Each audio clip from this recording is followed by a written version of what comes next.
Welcome to SomewhatNerdy Radio. We are your hosts. I am Snarf Chris. I'm Critter. Welcome to the show. Double feature time. Oh, yeah. Volume 2 staple. Yeah, that's pretty much one of our favorite podcasts to do. This is a remnants from our old show. Yeah, and pretty much is. It all kind of started with the Meet the Feeble challenge. Pretty much. So we try not to punish each other anymore, though. Yeah, we still do it. We've been trying to punish each other, but then I enjoy the movies that we try to punish each other with. I don't even try to punish you because I don't know if I can. Yeah, no. Besides Meet the Feebles, I can't think of another movie that I didn't enjoy. and honestly, you're even like, I like the puppets. I kind of like the puppets. so before we get into it, go follow us on Facebook, Twitter, Instagram, all the other social media. Thank you for sharing the site, the podcast. Leave us some reviews. We need some reviews. Tell your friends. Yeah. Stop random people in the street. Hey, you take your gross earbud out of your ear, stick it to their ear, and be like, listen to this. Annoying voice guys. So annoying voice guy. And then your host, Nerf Chris.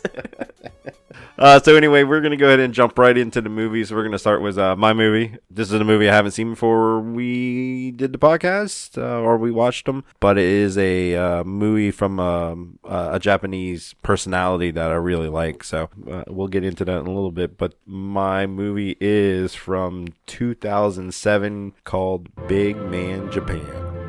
Since the bombings of Nagasaki and Hiroshima, Japan has been protected against invading monsters by a legacy of giant warriors.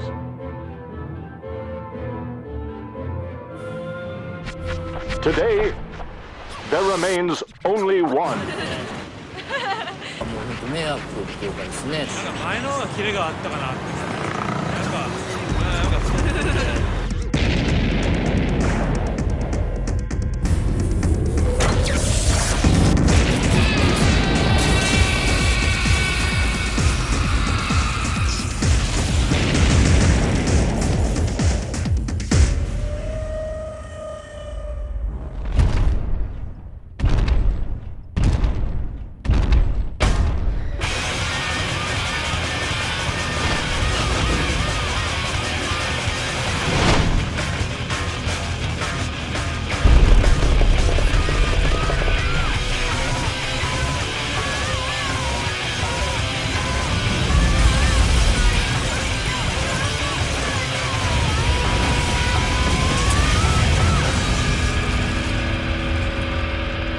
And this is a movie about a pretty mundane Japanese man that can turn into a 30-meter kaiju battling naked man, and they give him underwear.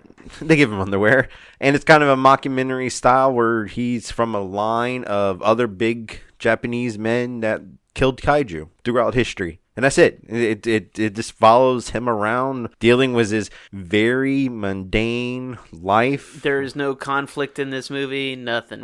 There's conflict, but it's no, weird. No. I meant like conflict. Yeah. Like character development. No. There's none of that. But yeah, this is from a director, Matsumoto, which is I'm a big fan of. He's part of a comedy duo called Downtown. So if you're familiar with any Japanese TV show at all, he probably has his hands into it. He does tons of Japanese comedy shows, variety shows. He also does an Amazon TV show called Documental, where he puts a bunch of comedians into a room, and if you laugh, you get kicked off the show. That's on Amazon if you want to watch that. But this movie, let's go ahead and get into this movie, because I don't know what I was suspecting getting into the movie. I still don't know what I kind of fucking watched. Go ahead. We'll weigh in. So the first 15-20 minutes of the movie, it just follows, and they don't really kind of release what the movie's about, or who he is, or the world that you're in, and it just follows him around. They never really explain why they're following or filming him either, and it follows him around, and then it's an interview with a boring fucking dude that likes things that expands. But they only get bigger when you need them to. When you need them to. So he likes umbrellas that are compact. He likes seaweed that expands when it gets moisture on it. It's that. And then all of a sudden, he gets the phone call that the government needs him. And then he has to drive to a power plant to juice up and get electrical cable wires connected to his nipples, which makes him turn into a Beavis and Butthead, weird-looking, tattooed, 30-meter guy. and then he carries a baseball bat around and he hits things once. It's a stick. Yeah, it's a stick. And actually the best part of the whole entire movie is the kaiju monsters. They're all just weird human face things. That the first monster you get introduced has like rubber band arms, and he basically hugs things to death, injects its eggs into the holes of things. Every one of them had this very perverse thing about them. Yeah. Later there's a chicken thing that has the one-eye monster. Coming out of its... Where a one-eye monster would come out, yeah. But yeah, that's the movie. It's really hard to explain. Mostly because this movie almost makes sense almost throughout the entire movie. And it makes sense, and it kind of drags, on purpose. It's just trying to show you the mundaneness of this dude trying to live up to, and he comes from a lineage of, you know, guys that were like had superpowers and stuff like that. And he's just boring. Yeah. And, you know, he talks about his grandfather, which was also another, you know, big guy. And he was rich and famous. He was rich. He had like women all around him. He had servants, and he never paid for anything. And he's not struggling, but he's broke. He's broke, but he's like, you know, I don't get paid a lot to save the entire country. And most people think that he does more harm than good. Yeah, and that's the other thing about this. And they make fun of him whenever he loses a fight. It's probably the most true kaiju type movie we've ever seen, because if there was really a giant human being that saved everybody, you know, and destroyed some stuff, guaranteed it would get protested every single time. He would be hated and shit on all the time. I did love how every time they threw something through his window, he didn't even react. Yeah. He didn't flinch, didn't do anything. But he is really hated. There's like graffiti over the entire country about how he's a piece of shit, and he destroys birds and uses too much power, destroys buildings, even though I would assume more buildings to get destroyed if he wasn't there. And he's also not good at his job either. He's not like a good fighter, other than everything he touches, you only have to hit once, and it gets sucked into an alien spotlight, which I assume is their spirit going into heaven or something. But he watches it, so he can see it. Yeah, he can see it. So, or maybe everybody can see it. I thought there would be more to that, and there's not. Spoiler. But. Yeah, no, there's nothing. But it's somewhat well acted.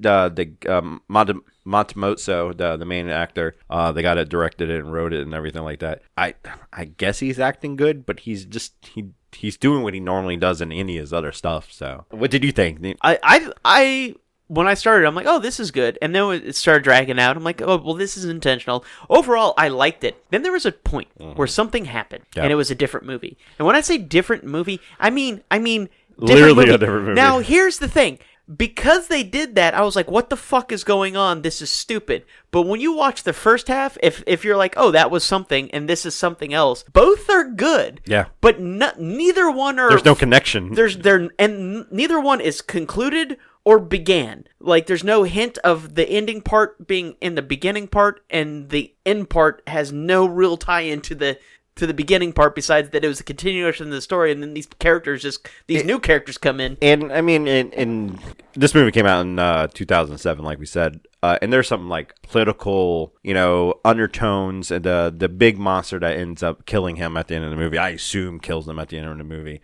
It's a Korean monster, so they have that kind of thing going on. There's some anti-USA things that happens literally at the end of the movie. The whole family thing, it's from America, and that's who comes and saves them, and then kind of makes fun of them and everything like that. So there are some political things that just are Japanese that obviously I just don't understand, because I'm not Japanese. It was funny though. It was funny. It was funny because the guy at the end, when it was very weird and had these very like Ultraman looking heroes out there to stop them, and they all had blonde hair, like shaped, but they were robots. Yeah, they were robots, but they were giant, and they fought weird. They fought like you would expect someone that doesn't know how to fight to fight. But they demolished this guy bad. Yeah.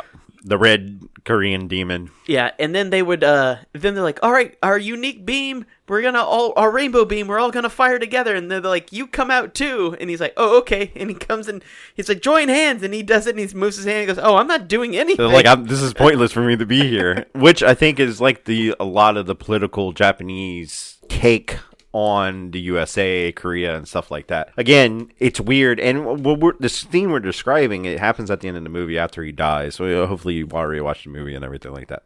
I think he dies. He gets beat up. I didn't see that. To me, I didn't see that he died. I did see he got beat up pretty bad. So why did that anyway? That's what I'm saying. What I assume happens is he dies at the end of the movie, and this is his visions of the afterlife, him being knocked out, something along those lines. And it's a different movie, like as Critter said. They're wearing bad suits, so he's been CGI the entire movie. Oh yeah, and let me just touch base. The CGI look like what you would remember when Tekken 4 came out for PlayStation 2, and you're like, oh, this is so much better than the PlayStation 1 holograms. Yeah, I was like, that's what it looked like. The entire movie was when they did the CG was like good video game CG from the early 2000s. Yeah, and then it just you're like, it okay. looks very Japanese CGI. They have some kind of weird blur style. Is what I like to think of it. It's like Vaseline on the camera lens, and then you have to squint your eyes and go, I don't know, it looks pretty good. Oh no, it doesn't look that good. That's it.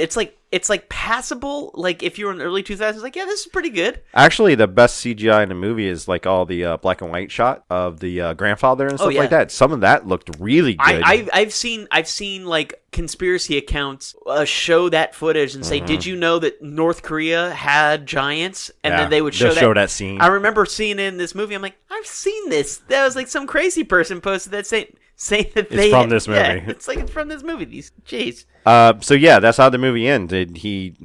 I assume he dies, or he's knocked unconscious and he's having some kind of fever pitch dream, or he didn't. It really seems like there was no ending to the movie, so they're like, let's do that. So, like, they got a new writer and like, we're not going to rewrite anything. We're just going to do a new ending. That's all we're going to do. It doesn't make any sense. Makes no sense. It was funny. It was funny. The whole movie's funny. The mockumentary style really fit the movie. Because if it was just a movie, it would be like even weirder. But there was a reason for the camera to be there, following this guy around. You feel sorry for him because there's a whole subplot with his wife and his kids that really doesn't matter at the end. It doesn't matter even in the movie. No, it doesn't matter in the movie.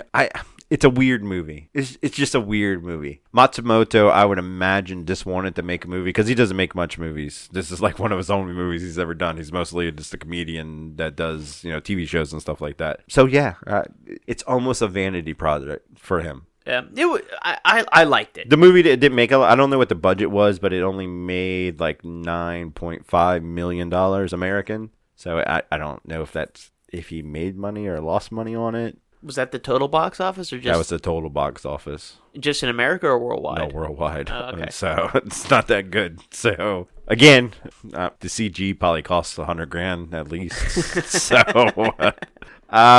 So we're gonna go ahead and give it a rating, 1 out of 11. What you got for it? I would give this 6.8. Oh, okay. Yeah. I was going to go about, I'll say 7. So I like the movie. It's not perfect. I like the whole lot of other movies more than this. This is a movie that I would not recommend to anybody, but unless they like weird movies.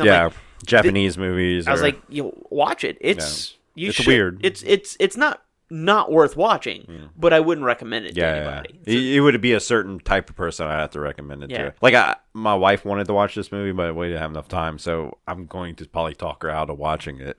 Okay. Mostly because I don't want to watch it again. I think you should just make her watch it while you're not there. Yeah, that's probably that's a great idea, and then actually. Be like, what are your thoughts? Well, it's so good, you need to go watch it. What the hell?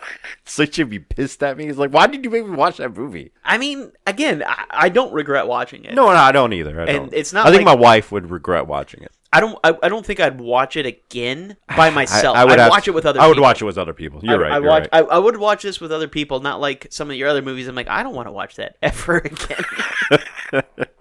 All right. What you got, Critter? Oh, well, where do I start with my movie? The title, I don't know what to call it. So, it's Dark Angel, it's I Come in Peace, it's Lethal Contact. It's got a bunch of names, but for how I watched it, it was called Dark Angel from 1990. Houston, Texas. It's Christmas. Someone special's coming to town. And it's not Santa Claus.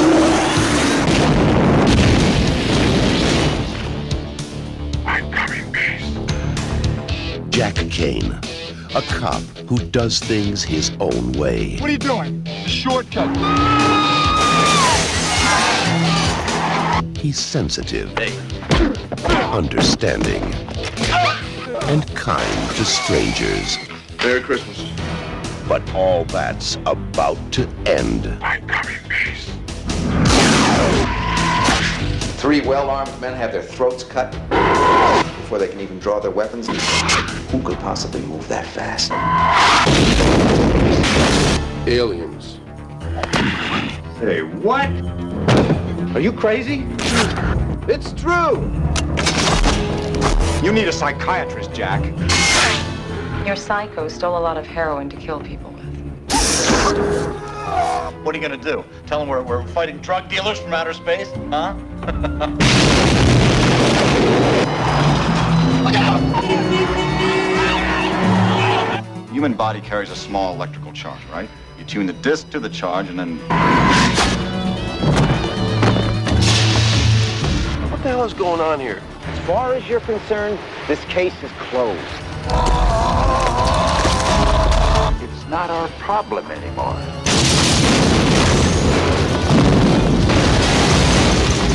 I've had a bad day.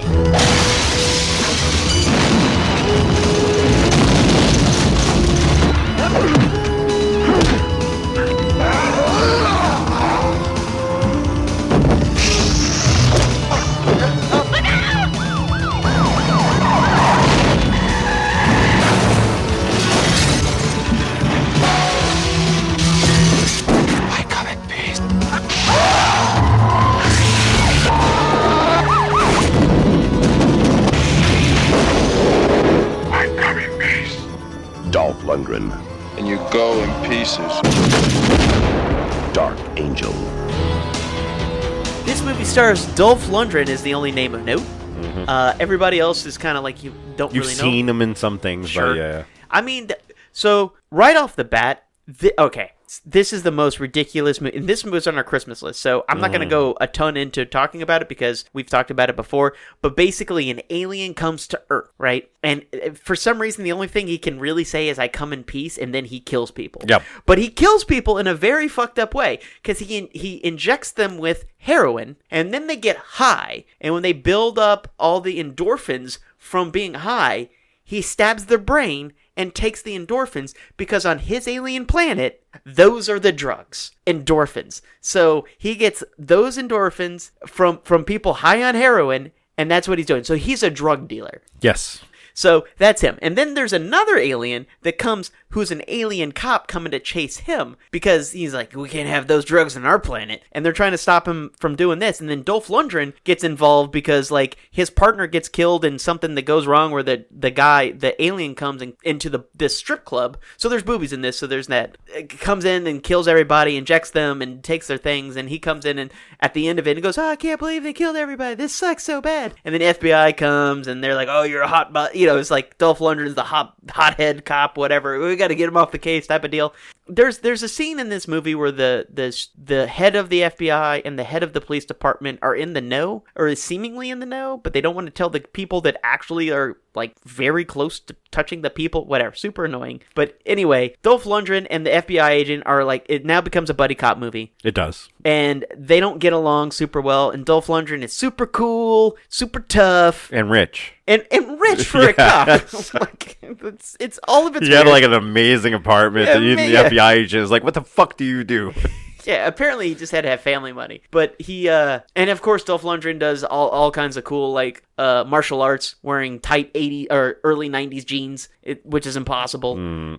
But whatever. So after they start investigating and they get real close, and then their bosses are like, oh, you need to let this go. Forget about it. And they're like, what the hell's going on? The alien cop who gets injured fighting the other alien, finds him and gets in their car when he's, like, mortally wounded, and he tells him what's going on, and he's like, you guys gotta stop him, or, you know, it's gonna be bad for your planet. We're gonna get... Because all the drug dealers are gonna come here. All the drug dealers are gonna come here looking for that drug. It's gonna suck for y'all. And they're like, oh, that's a good point. So, like, all right, we gotta stop them no matter what. So then they go rogue, and the alien monster kind of like holds the Dolph Lundgren's girlfriend hostage in a factory, and yada yada yada. A factory scene from the 90s. Look, this is So I think I've seen a trailer to this movie before you put it on the list, but I'm really surprised that I've never seen this fucking movie until I watched it. Me too. Yeah. And I'm like, this would have been on brand for me. I would have watched the fuck out of this. This would have been the movie I'm like, you guys' favorite movie. So I'm Dark Angel. more surprised. This goes exactly what was the other martial arts movie they had on the list a couple episodes ago? Drive, yeah. All right. So this and Drive are action movies from the 90s that I'm like, why the fuck didn't I watch these movies all the fucking time? Well, I did watch Drive all the Yeah, time. yeah. Had I known about this movie, I would have been all about the this time. movie. So this, like, Dolph Lundgren, this may be his best role acting-wise he's ever fucking done. He's a good actor. He's an okay actor. Okay, that's fair. He's an okay actor. He's an okay actor. But this may be some of his best work that he's done in any fucking movie. Seriously, I've seen almost every Dolph Lundgren movie. This is probably his best thing he's ever done. That's fair. I like Dolph Lundgren. And this also has the alien bad guys it's that weird 90s thing that everything went through. So these are like the same bad guys that were like Suburban Commando, they have Critters. Like, it's the same type of alien bad coats, guys. Long hair. Gadgets. Look like wrestlers and have weird gadgets. It's the exact... You could interchange any of those fucking characters. That's a good point. It's I totally didn't fine. That. Yeah. You could have Undertaker, which was in Suburban Commando, in this movie, and it would have been exactly the same movie. In fact, they were saying that the guy that played the bad alien had to do all of his own stunts because they had no stunt double that was as big as him to do his stunts. And so this is 1990. Mm-hmm. So it's Dolph Lundgren is also a big guy. Yeah. I guess they are like, we only have 165 guy per thing now. Yeah. Like, we can't have all these tall people. But yeah, this movie is... Story-wise, it's really good. It's well written. It's well written. It's wellish acted. It's a Christmas movie, so expect this on the list in the future. It was on the list. Was it? No. You're right. We talked about the movie a little bit, but this is not on the list. It's on my list for next year. Next year. But so, it definitely... Spoiler alert. Yeah, so I take that back. I thought The reason why I was so excited, because I already added this for the list next year. Nice. I already have the Christmas list made for next year, by the way. But yeah, I ended up watching this movie around Christmas time last year, right? Whenever you gave me everything. So I'm just kind of... These are...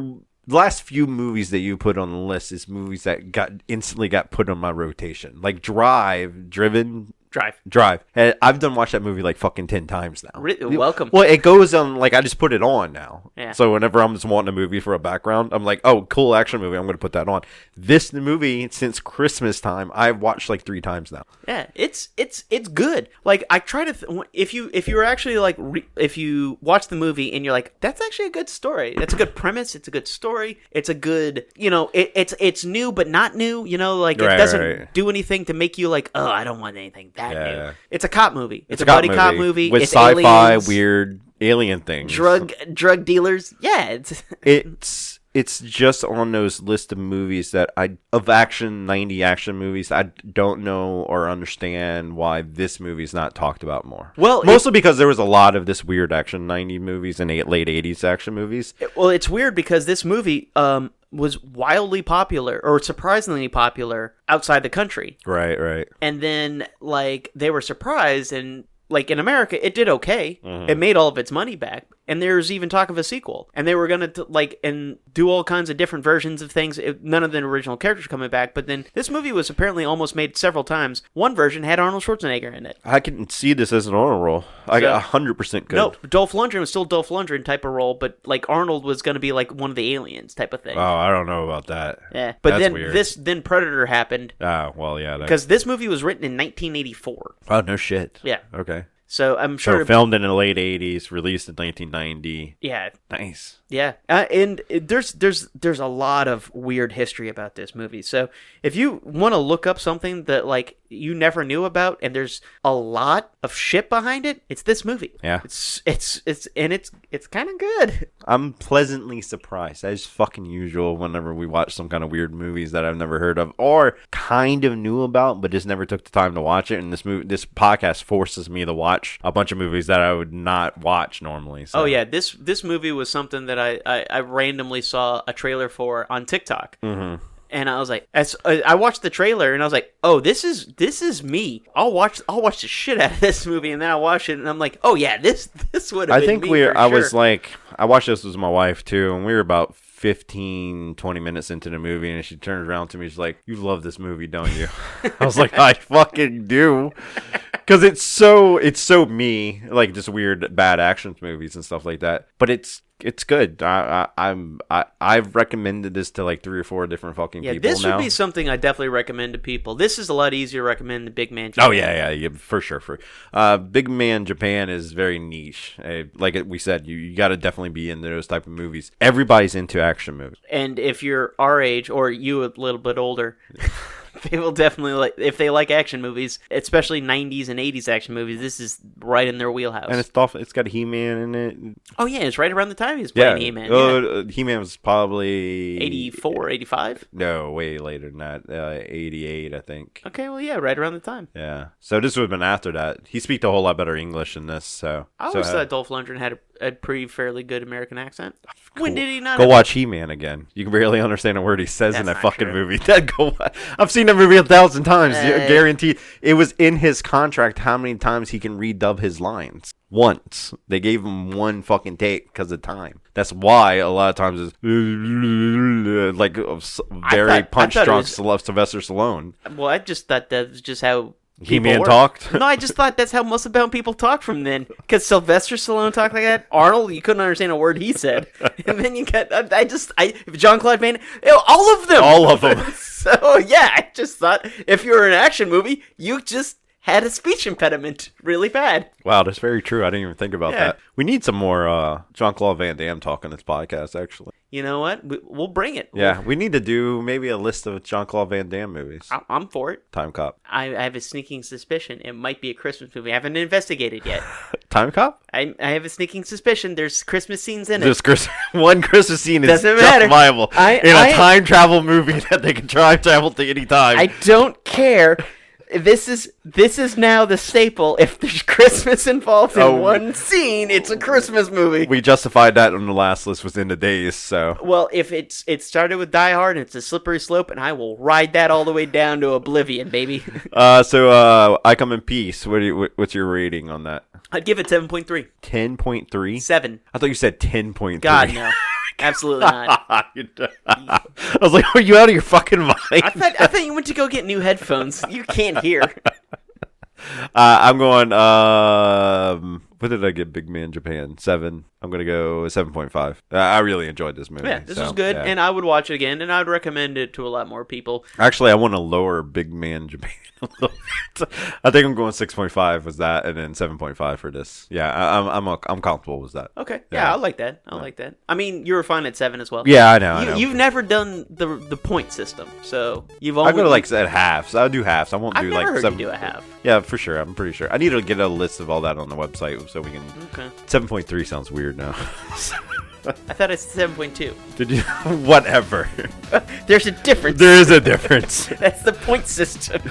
All right, so we're gonna go ahead and end the podcast. On the next podcast, we're gonna have a unique podcast for us. We're gonna kind of our one shots again. Yeah, like kind of one shots like we used to do back in the day, and we're gonna be reviewing and talking about the Never Hike Alone series. And if you're not familiar with these, I highly recommend them. They are fan-made Friday the 13th Jason Voorhees movies. You can watch them totally free on YouTube. You can even download the movie on their website, which we'll have a link to in the show notes. You can totally download them for free. They're free to watch. They don't make any money, and you're just a love letter to Jason Voorhees, and we're excited to talk about them. And you know how we feel about that, so we're here for it. Yeah, it's one of 4 things we ever talk about on this podcast. So imagine that we dedicate a whole nother podcast to Jason Voorhees. Oh shit, that's true. So anyway, yeah, like I said, the next podcast we'll be talking and reviewing about those movies. So go follow us on Facebook, Twitter, Instagram, all the other social media. Leave us some reviews. Let us know what you think about these 2 movies. Tell all your friends about us. Yeah. Let us know what you think about these 2 movies or any other movies you want us to review on the podcast in the future. Let us know. We have been your hosts. I am Snarf Chris. I'm Critter. And good journey, nerds. Good journey, nerds. Or as Dolph Lundgren would say, good journey, nerds. I don't know. Good journey. How's he talking? Good journey, nerds. Isn't he like Sweden? He's Swedish, so it's more bouncy. Good journey, nerds. Good God.